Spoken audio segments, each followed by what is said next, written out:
الحمدللہ اب ہم اصول حدیث کے سفر میں ایک ایسے مقام پر آ چکے ہیں کہ ہم یہ دیکھیں گے کہ احادیث سے کس کس طرح سے استدلال کیا جا رہا ہوتا ہے یا استدلال کیا گیا ہے۔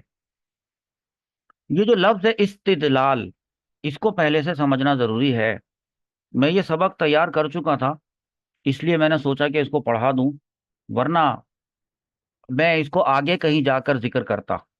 اب یہ سلائڈس وغیرہ بنی ہوئی تھی، تیار تھی، تو میں نے کہا چلو اس پہ مختصر کچھ گفتگو کر لیتا ہوں، کیونکہ اصل میں استدلال کا مطلب کیا ہوتا ہے وہی تو اصول حدیث میں آپ پڑھنے آئے ہیں۔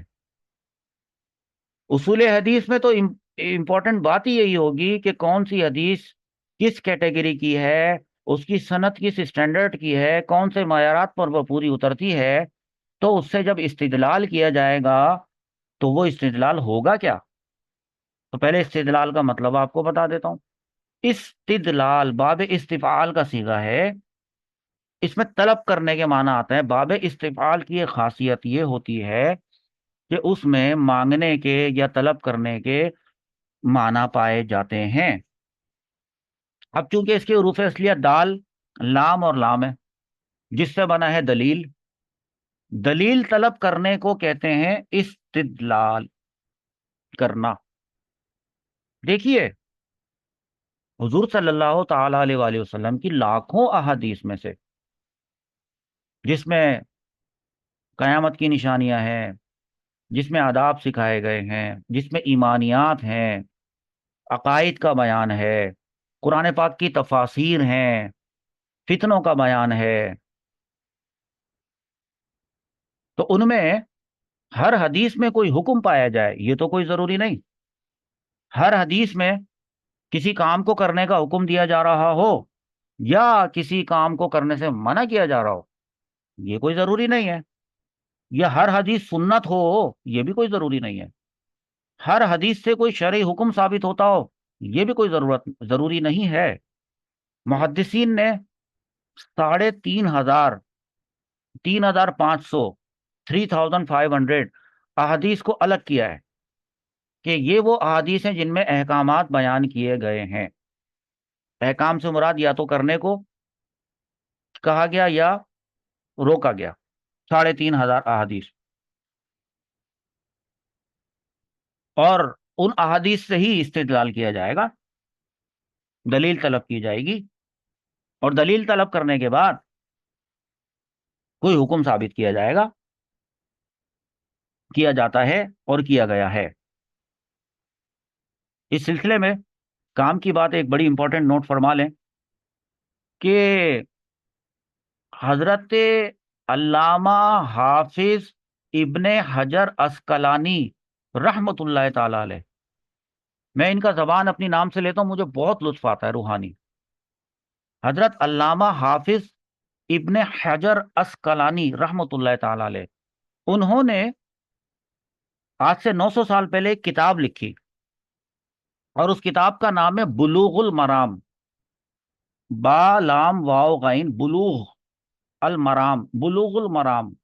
اس کتاب میں انہوں نے 1358 1358 یعنی 1358 وہ احادیث جمع کی ہیں جن میں حضور اکرم صلی اللہ تعالی علیہ وآلہ وسلم کی طرف سے کوئی نہ کوئی حکم آیا ہے، تو اس حکم سے استدلال کیا گیا ہے، یعنی ان کو کہا جاتا ہے احکام والی احادیث، یا کہا جاتا ہے احادیث احکام، وہ احادیث جن میں کوئی نہ کوئی حکم آیا، منع کرنے والا بھی ہو سکتا ہے، نہیں بھی امر بھی ہو سکتا ہے، نہیں بھی ہو سکتا ہے۔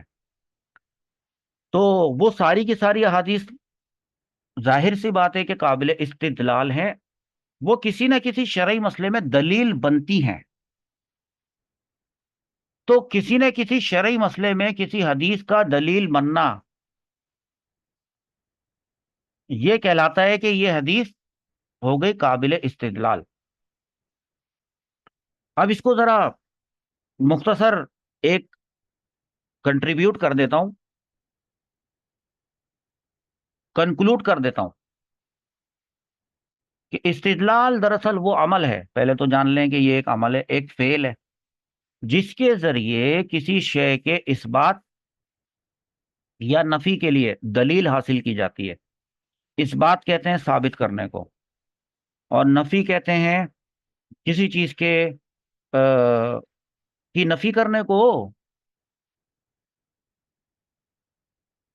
مثلا سمجھے نا، دیکھیں اس بات کو، دیکھیں ایسے سمجھیں کہ اس بات کا مطلب ہے کہ بھائی کوئی کام فرض ہے کرنا، تو مطلب وہ کام کا ثابت ہوتا ہے، تو ثابت کیا ہوتا ہے؟ ثابت ہوتا ہے حدیث سے کچھ کرنے کے لیے، کیا کس لیول کا ثابت ہوتا ہے، کس مرتبے کا ثابت ہوتا ہے کہ کرنا ہے، تو وہ کام تو کیا فرض ہے یا واجب ہے یا سنت ہے یا جائز ہے، کہ کر لیں تو جائز ہے یا مباح ہے، کہ کریں تو ٹھیک، نہیں کریں تو تب بھی ٹھیک۔ جیسے ابھی آپ کو بتایا تھا نا کہ بھائی حدیث مشہور سے جب کوئی حکم آئے گا تو مسلمانوں پر اس کو کرنا واجب ہو جائے گا۔ تو اور اچھا، اور نفی یعنی حرام اگر منع کیا ہے، کس لیول کا منع کیا ہے؟ محدثین نے، فقہا نے کیا استدلال کیا اس حدیث سے؟ کیا انہوں نے یہ استدلال کیا ہے کہ اس میں جو کام منع کیا گیا ہے کیا وہ حرام ہے؟ اچھا حرام نہیں ہے تو کیا وہ مکروہ تحریمی ہے؟ نہیں، اگر مکروہ تحریمی بھی نہ ہو تو کیا وہ مکروہ تنزیہی ہے یا ناجائز ہے؟ مطلب کسی بھی کام کے حرام، مکروہ، ناجائز ہونے کے پیچھے کیا دلیل ہے؟ کیا وہ حدیث، کیا یہ حدیث دلیل ہے؟ یہ ہوتا ہے استدلال۔ اچھا ویسے صرف حدیث نہیں ہوتی دلیل، ادلہ اربعہ ہوتے ہیں، چار۔ یعنی دلیل سے مراد وہ قرآنی آیت بھی ہوتی ہے۔